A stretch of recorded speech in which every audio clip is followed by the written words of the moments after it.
오늘부터는 12 예언자의 영성에 대해서 함께 말씀을 나누려고 합니다. 구약의 예언서는 크게 대예언서와 소예언서로 이렇게 구분이 됩니다. 대예언서는 대표적으로 이사야, 예레미야, 에스겔이 있고, 소예언서는 호세아부터 말라기까지 총 12권의 예언서가 있습니다. 이 대예언서와 소예언서를 구분하는 기준은 이 분량의 많고 적음에 있습니다. 분량이 길고 많으면 대예언서, 분량이 작으면 소예언서라고 이야기를 합니다. 오늘부터 함께 나누게 될 12 예언자, 이 12 예언자는 소예언서의 예언자들을 의미합니다. 이 12 예언자들의 영성에 대해서 이번 주부터 오늘부터 이렇게 살펴보려고 하는데요. 여러분, 영성이라는 단어 많이 들어보시기도 하셨고 또 많이 사용해 보시기도 하셨죠. 저 사람은 영성이 좀 별론 것 같은데, 저 사람은 영성이 참 좋은 것 같아, 영성이 참 깊어, 이런 표현들 우리가 신앙생활하면서 종종 자주 사용하기도 하고 듣기도 하는데요. 여러분, 영성이라는 게 도대체 무엇인가요? 어떠면 영성이 있는 거고, 어떻게 하면 영성이 없는 거고, 어떻게 하면 영성이 깊은 거고, 어떻게 하면 영성이 얕은 겁니까? 영성이라고 하는 말에 대해서 여러 가지로 이야기를 할 수 있겠지만, 가장 간단하게 말씀을 드리자면 이 영성이라고 하는 것은 하나님과의 거리, 하나님과의 관계를 영성이라고 합니다. 그래서 하나님과 거리가 굉장히 가깝고 하나님과 굉장히 친밀한 관계면 뭐라고 말할 수 있어요? 이 사람은 영성이 아주 있다, 영성이 참 깊다, 이렇게 말할 수가 있죠. 그런데 하나님과 거리가 매우 멀게 느껴져요. 그러면 어때요? 영성이 얕다, 혹은 저 사람은 영성이 없는 것 같아, 이렇게 이야기를 하는 것이죠. 이 하나님과의 거리, 이 하나님과의 거리가 바로 영성의 의미입니다. 오늘부터 이제 12 예언자들의 영성에 대해서 살펴보려고 하는데, 12 예언자들의 영성, 그러면 이 12 예언자들의 영성은 모두 다 똑같은 한 가지 영성일까요? 아니면 모두 다른 제각각의 영성일까요? 이것도 우리가 생각해 볼 필요가 있죠. 이 게리 토마스라고 하는 분이 쓴 책 중에 어떤 책이 있냐면 영성에도 색깔이 있다, 이런 책이 있습니다. 영성에도 색깔이 있다. 여러분, 세상에 색깔이 단 한 가지만 있습니까? 아니면 수십 가지가 있습니까? 굉장히 그 색깔의 종류가 다양하죠. 영성에도 색깔이 있다라는 말은 영성의 종류가 다양하다는 말이에요? 아니면 다 똑같은 영성이다, 이런 말일까요? 영성에도 그 종류가 굉장히 다양하다, 그런 말이죠. 그러니까 우리가 하나님과 관계를 맺고 하나님과 연결이 되어 있다면, 나와 영성이 좀 다르고 내 영성과 맞지 않는다고 해도 틀린 거예요? 아니면 다른 거예요? 틀렸다고 할 수 있어요? 할 수 없어요? 틀렸다고 할 수가 없어요. 나와 좀 다른 모양이지만, 나와 다른 모습이지만 그 사람의 영성도 하나님과 연결되어 있고 하나님과 관계가 되어 있으니까 영성이 있는 것이죠. 이 다양성을 우리는 인식하면서 신앙생활을 할 필요가 있습니다. 12 예언자의 영성, 몇 가지일까요? 모두 제각각이니까 12가지 영성입니다. 그래서 오늘부터 이제 우리가 살펴볼 12 예언자의 영성, 12가지의 영성에 대해서 우리가 한 주 한 주 살펴보려고 하는데, 오늘 12 예언자 중 첫 번째로 살펴볼 예언자가 바로 호세아입니다. 호세아. 이 호세아 예언자는 기원전 8세기경 북이스라엘에서 활동했던 북이스라엘 사람, 북이스라엘 출신 예언자입니다. 이 호세아라고 하는 말의 의미는 그가 구원하신다입니다. 그가 구원하신다. 누가 구원하셔요? 하나님께서 구원하신다. 이 말을 생각해 보면 하나님이 없으면, 하나님 떠나면 구원이 있다는 말이에요? 없다는 말이에요? 이게 굉장히 중요한 메시지입니다. 하나님 없으면 구원 없다는 말이에요. 하나님 떠나면 구원 없다는 말이에요. 이게 호세아라고 하는 예언자의 이름의 의미입니다. 하나님 없으면 구원 없다.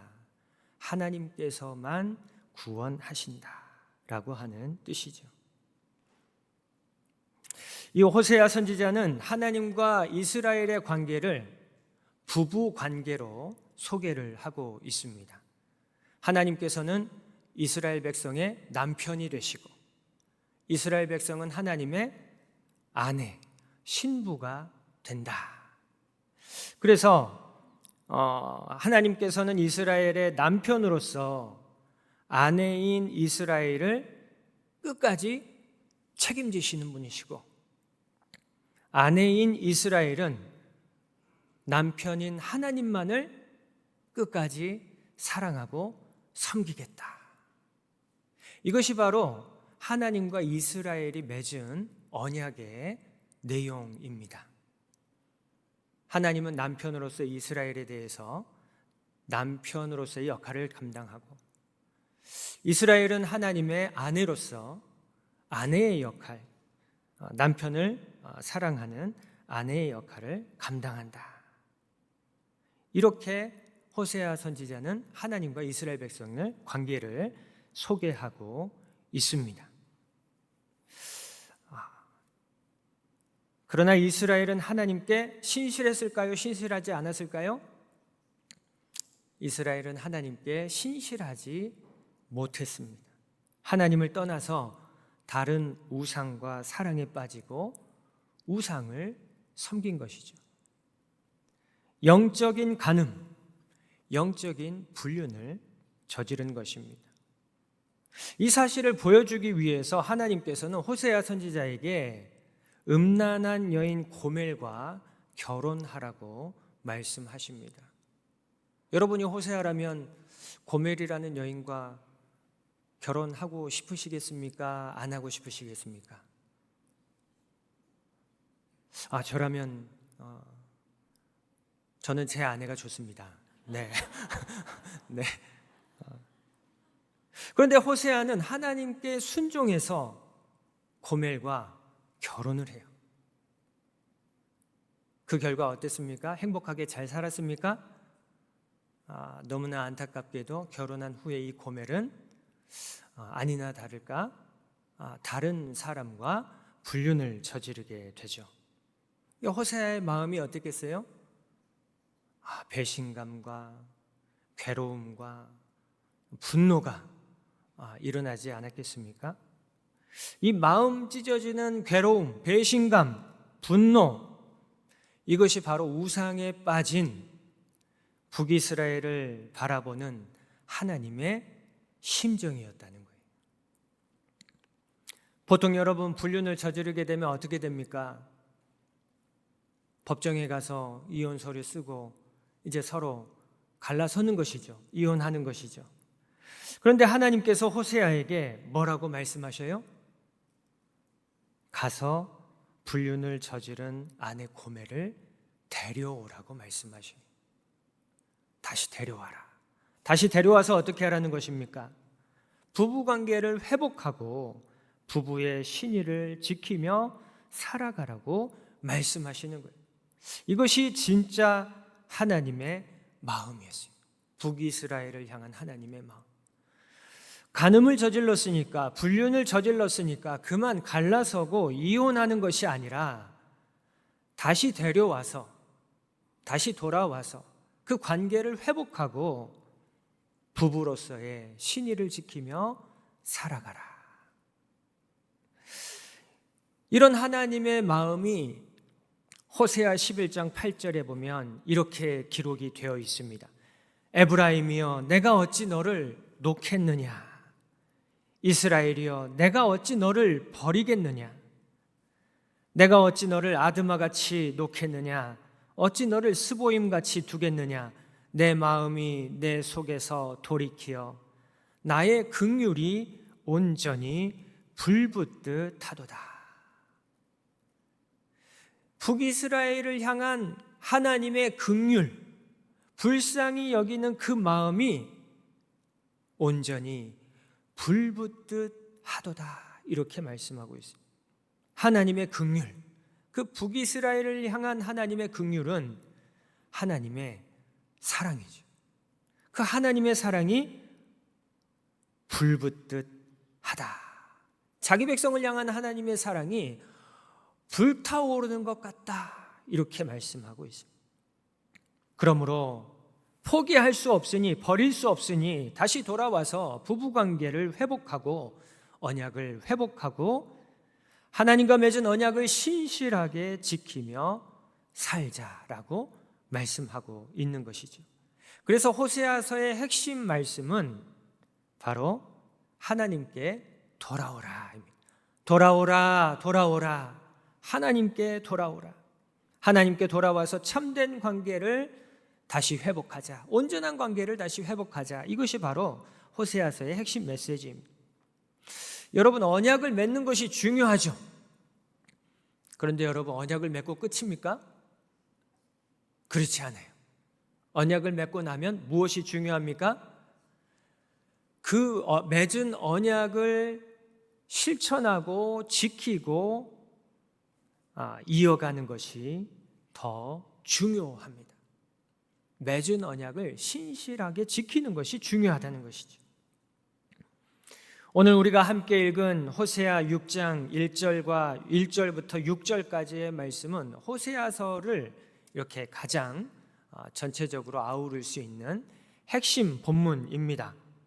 이렇게 불붙는 듯한 사랑으로 이스라엘 백성을 향해서 돌아오라고 돌아오라고 간절히 외치시는 그 하나님의 외침에 북이스라엘 백성들이 보인 반응이, 그 보인 반응으로 시작을 하고 있어요. 오늘 1절부터 3절까지의 말씀을 우리 같이 한번 읽어보겠습니다. 1절부터 3절입니다. 시작. 오라, 우리가 여호와께로 돌아가자. 여호와께서 우리를 찢으셨으나 도로 낫게 하실 것이요 우리를 치셨으나 싸매어 주실 것이미라. 여호와께서 이틀 후에 우리를 살리시며 셋째 날에 우리를 일으키시리니 우리가 그의 앞에서 살리라. 그러므로 우리가 여호와를 알자. 힘써 여호와를 알자. 그의 나타나심은 새벽빛같이 어김없나니 비와 같이 우리에게 임하시리라 하니라. 아멘. 돌아오라, 돌아오라 하나님께서 외치시니 북이스라엘 백성들이 뭐라고 하고 있어요? 오라, 우리가 여호와께로 돌아가자, 이렇게 외칩니다. 여러분, 이 말씀 우리가 자주 인용하는 말씀이기도 하고 이 말씀을 읽으면서 우리가 위로도 받기도 하고 은혜도 받기도 합니다. 그런데 여러분, 이 말씀이 사실은 하나님을 업신여기는 북이스라엘 백성들의 자기 확신일 뿐이라는 사실을 우리는 기억해야 합니다. 이 말씀이 그냥 읽으면 우리가 참 좋은데 사실은 이 말씀이 하나님을 업신여기고 있는 그런 잘못된 자기 확신의 고백이라는 거예요. 얼핏 보면 너무나 좋은 말씀입니다. 여호와께서 우리를 찢으시고 치셨지만 우리가 다시 여호와께 돌아가기만 하면 하나님께서 도로 싸매어 주시고 낫게 해주시고 다시 살게 해주실 것이다. 그러므로 여호와를 알자, 힘써 여호와를 알자. 그런데 여러분, 이 말씀을 자세히 한번 읽어보십시오. 이 말씀 안에 자기들이 저지른 죄악에 대한 고백과 참회가 있어요, 없어요?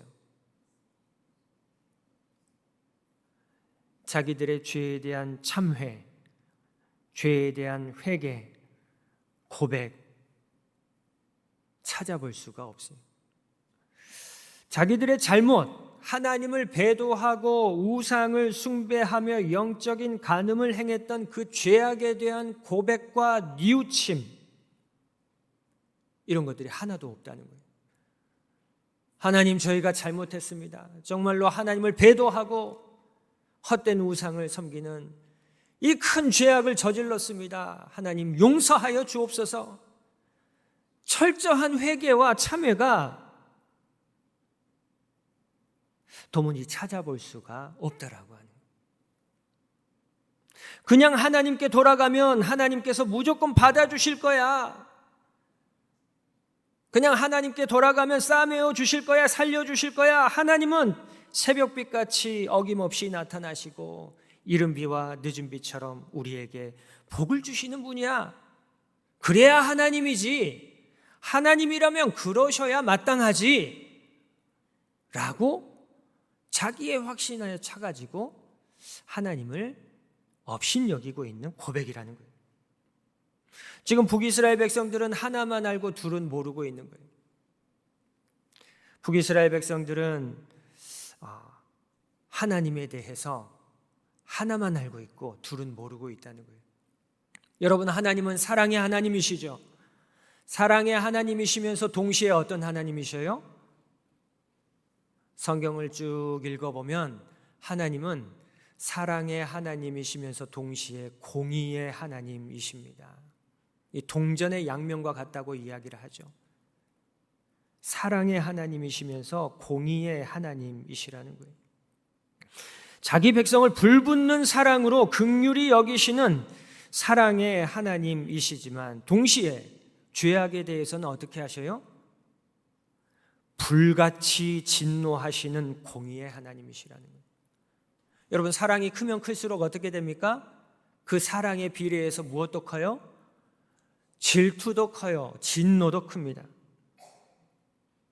지금 북이스라엘 백성들은 사랑의 하나님만을 이야기하면서 사랑의 하나님만 알면 된다고, 사랑의 하나님만 힘써 알자고 계속해서 외치고 있는 거예요. 공의의 하나님에 대해서는 외면하는 거예요. 업신여기는 거예요. 무시하고 있는 것입니다. 북이스라엘 백성들은 분명히 자기들이 겪고 있는 그 곤경과 어려움이 자신들의 죄로 말미암은 하나님의 징계라는 사실을 알고 있고 인정하고 있어요. 그런데 자신들이 행한 죄악에 대해서, 영적인 간음에 대해서 한마디 회개 없이 아무런 참회도 하고 있지 않아요. 자신들의 잘못에 대해 가슴 아파하지도 않고 안타까워하지도 않습니다. 자신들의 잘못에 대해 아무런 죄의식이 없어요. 문제의식이 없고 뉘우침도 없습니다. 그냥 자기들이 하나님께 돌아가면 하나님께서는 사랑의 하나님이시니 무조건 받아주시고 용서해 주시고 새벽빛같이 이른 비와 늦은 비같이 자기들에게 복을 주시는 것이 당연하다고 그렇게 주장하고 있는 것입니다. 여러분, 이것이 여호와 하나님을 제대로 아는 것입니까? 이것은 여호와 하나님을 제대로 아는 것이 아니라 자기들이 알고 싶은 하나님만 아는 거예요. 자기들이 원하는 하나님만 만들어 놓는 거예요. 이것은 새로운 우상을 만들어서 섬기는 모습일 뿐이라는 것입니다. 하나님은 사랑의 하나님이시지만 죄악에 대해서는 불같이 진노하시는 공의의 하나님이시기도 합니다. 공의의 하나님께서는 자기의 죄악에 대해서 진지하게 참회하고 눈물로 회개하며 진실로 뉘우쳐서 그 삶을 하나님의 뜻에 합당하게 돌이키는 참된 회개를 기대하고 계셔요. 그런데 북이스라엘 백성들은 하나님의 은혜를 싸구려로 만들어서 형식적인 회개로 하나님을 업신여기고 있었다는 것이죠. 이런 북이스라엘 백성들의 모습을 보면서 하나님께서 탄식하고 계십니다. 그리고 심판을 선포하고 계십니다. 오늘 4절과 5절의 말씀 제가 읽어드리겠습니다. 에브라임아, 내가 내게 어떻게 하랴? 유다야, 내가 내게 어떻게 하랴? 너희의 인애가 아침 구름이나 쉬 없어지는 이슬 같도다. 그러므로 내가 선지자들로 그들을 치고 내 입의 말로 그들을 죽였노니 내 심판은 빛처럼 나오느니라. 이게 무슨 말씀이냐면, 하나님을 업신여기는 에브라임아, 내가 너를 어떻게 해야 하느냐. 하나님을 향한 너희의 사랑은 아침 구름처럼 금방 사라져버리는 허무한 것이고, 쉬 없어지는 이슬같이 잠깐 있다가 사라져버리는 헛된 것이로구나.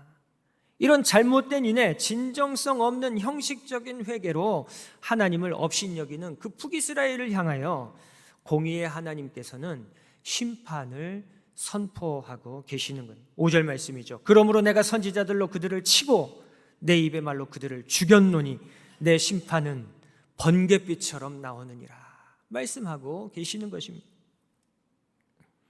심판을 선포하신 후에 하나님께서 주신 말씀이 정말 중요한 말씀인데요. 이 6절 말씀이 호세아서의 가장 핵심 성구라고 할 수 있습니다. 우리 6절의 말씀을 같이 읽겠습니다. 시작. 나는 인애를 원하고 제사를 원하지 아니하며 번제보다 하나님을 아는 것을 원하노라. 아멘.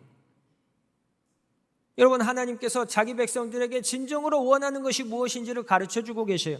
무엇을 원하신다고 말씀하십니까? 인애와, 그리고요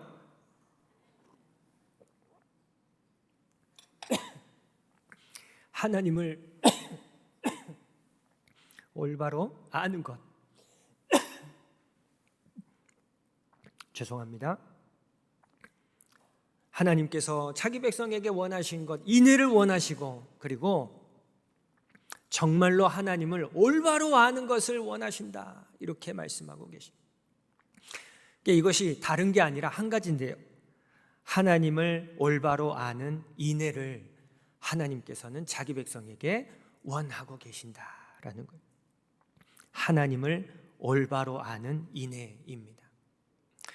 여기서 인애는 히브리어로 헤세드라고 합니다. 보통 우리가 사랑, 자비 이렇게 해석을 하는데요, 여기서 말씀하는 이 헤세드, 인애는 더 본질적인 의미가 있는데, 하나님 앞에서의 성도의 도리를 다하는 것, 사람들 앞에서 인간의 도리를 다하는 것을 의미하고 있습니다. 인애, 하나님 앞에서 성도로서의 도리를 다하는 것. 근데 하나님만 아니라 사람들 앞에서도 어때요? 사람의 도리를 다하는 것입니다. 이것이 바로 이 호세아서가 이야기하는 인애, 헤세드입니다. 하나님에 대해서 올바로 아는 사람은 인애를 실천하는 사람인데, 하나님에 대해서는 성도로서 언약을 잘 수행하고, 또 하나님에 대해서만이 아니라 가정에서, 교회에서, 직장에서, 거리에서, 주변 사람들과의 관계에서 사람으로서 마땅한 도리를 다하는 것을 의미하고 있습니다. 하나님을 올바로 아는 사람은 이렇게 사람으로서 마땅히 해야 할 도리를 다하는 사람이라고 말하는 거예요. 교회 와서는 너무 신앙생활 열심히 잘하는 것 같은데, 교회 일도 열심히 하시고, 그런데 가정에서나 직장에서는 어때요?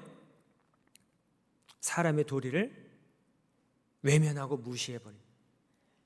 그런 모습들이 있다는 것이죠. 그런데 그런 모습은 하나님께서 기뻐하시는 모습이 아니라는 거예요. 여러분, 관계가 깨어지는 이유가 무엇입니까? 우리가 인생을 살아가면서 관계가 깨어질 때가 참 많이 있는데, 관계가 깨어지는 이유가 뭐예요? 누군가가 사람의 도리를 다 하지 못하기 때문에 관계가 깨어지는 것이죠. 마땅히 해야 할 도리를 제대로 하지 않을 때 관계가 깨지는 것입니다. 그렇다면 반대로 관계가 다시 회복이 되고 친밀하고 아름다운 관계를 이룬다는 것은 어떻게 하면 되는 거예요? 마땅히 해야 할 도리를 성실하게, 겸손하게 잘 감당하면 관계는 다시 회복되고 아름다워질 수가 있다는 것이죠. 북이스라엘 백성들은 남편 되시는 하나님의 신부로서, 아내로서 신의를 저버렸음에도 불구하고 회개도 하지 않고 자신들의 신의를 지키지도 않으면서 하나님에게만 남편으로서의 역할을 강요하고 있습니다. 이런 모습은 하나님과 관계를 회복할 수 있을까요? 없을까요? 이런 모습을 계속하고 있으면 하나님과의 관계는 다시 회복할 수가 없습니다. 그러니 결과적으로 무엇을 당하게 되어 심판을 받고 멸망을 당할 수밖에 없는 것이죠. 호세아 예언자는 우리 일상의 삶에서 사람의 도리에 충실한 인애의 영성, 인애의 영성은 곧 도리의 영성입니다. 이 인애의 영성을 우리에게 보여주고 있고 가르쳐주고 있습니다. 성도라면 하나님 앞에서 성도의 도리를 다 하라는 말씀입니다. 직분자라면 직분의 도리를 다 해야 한다는 말씀입니다. 여러분, 성도가 되는 것이 중요하죠. 그런데 성도가 되고 난 후에 성도의 도리를 다하는 것이 더 중요하다는 말씀입니다. 직분을 받는 것도 참 중요합니다. 그런데 직분을 받고 난 이후가 더 중요하다는 거예요. 그 받은 직분에 합당한 도리를 감당하는 것이 하나님 앞에서 올바른 인애를 실천하는 인애의 영성을 다하는 삶이라는 거예요. 부모라면 자녀에게 부모의 도리를 다하고 자녀 역시 부모에게 자녀의 도리를 다 해야 한다는 말씀입니다. 교회에서만이 아니라 우리 일상의 삶에서 사람으로서의 도리를 감당하며 살아야 한다는 말씀이죠.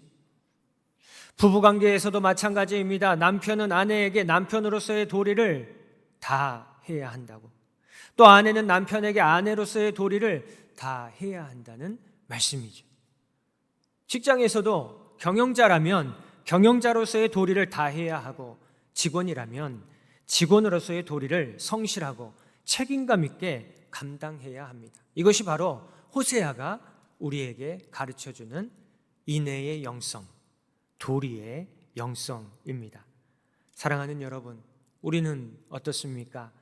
하나님 앞에서 성도로서의 도리, 직분자로서의 도리, 일상의 삶 속에서 사람으로서의 도리 잘 수행하고 계십니까?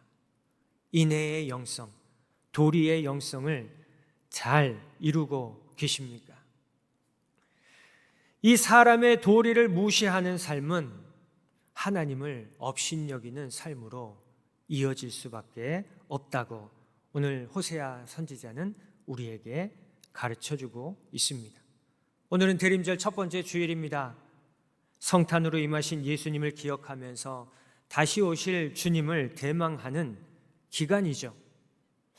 하나님께서는 자기 백성과 맺은 언약을 신실하게 지키시기 위해 하늘 영광을 다 버리고 정말 연약하고 부족한 인간의 몸을 입고 낮고 천한 이 땅에 내려오셨습니다. 뭐하러 내려오셨어요? 자기 백성을 대신해 죽기 위해서 내려오셨다는 거예요. 그러니까 하나님께서는 죽기까지 언약을 지키고 계셔요. 지금도 언약을 지키시기 위해서 하나님께서는 계속해서 일하고 계신다는 거예요. 이렇게 신실하신 하나님께서는 이렇게 신실하신데, 그렇다면 우리는 하나님 앞에 어떠한 삶을 살아야 되겠어요? 하나님께서 우리에게 신실하신 것처럼 우리 역시 하나님 앞에 신실한 삶을 살아야 하지 않겠습니까? 우리가 하나님 앞에 신실한 삶을 산다는 것은 곧 오늘 호세아 선지자가 우리에게 가르쳐주는 인애의 영성, 도리의 영성을 잘 수행하면서 사람의 도리를 다하며 살아가는 삶인 줄로 믿습니다. 오늘 주신 말씀을 우리가 기억하면서 하나님께서 우리에게 허락해 주신 일상의 삶 속에서 하나님 앞에 인애의 영성을 잘 수행하고 또 사람들 앞에서 사람의 도리를 잘 실천함으로 하나님께서 원하시고 기뻐하시는 삶, 하나님께 인애를 다하는 믿음의 삶을 잘 살아가는 저와 여러분, 우리 신한교회가 되기를 주님의 이름으로 간절히 축원합니다.